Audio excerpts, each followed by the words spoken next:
The reading today is Proverbs 14:29. A patient man has great understanding, but a quick-tempered man displays folly.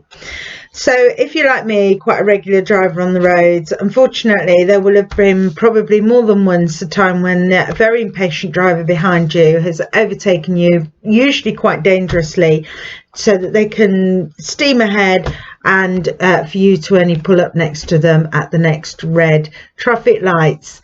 So you probably feel this verse probably applies to that situation.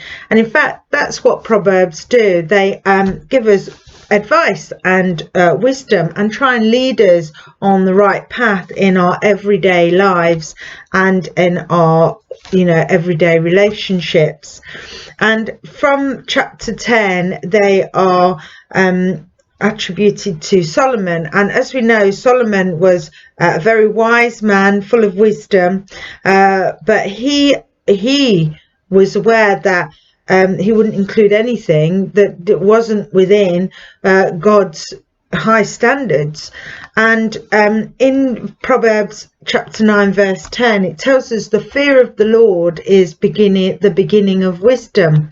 And I don't think it's fear as in sitting in the corner shaking in our boots, but absolutely just an awareness and being mindful of God's great, awesome power and how great our God is and how great he can be in our lives, and the fear of not abusing that and actually wanting that in our lives as well, not wanting to live without that in our lives.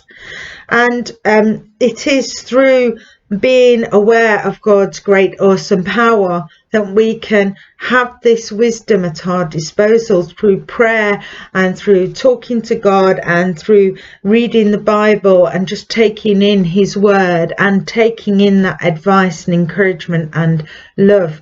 Because not only do we have this God with this great power for us, but we also have this God with this great love for us to fulfill his plans for us, and especially using the wisdom that we can gain from knowing God in our lives. And in our household there seems to be a proverb that is quoted quite often by a member of our family, and that is Proverbs 21:9, which is better to live on a corner of the roof than share a house with a quarrelsome wife. I don't know why he should like that one so much, but he does.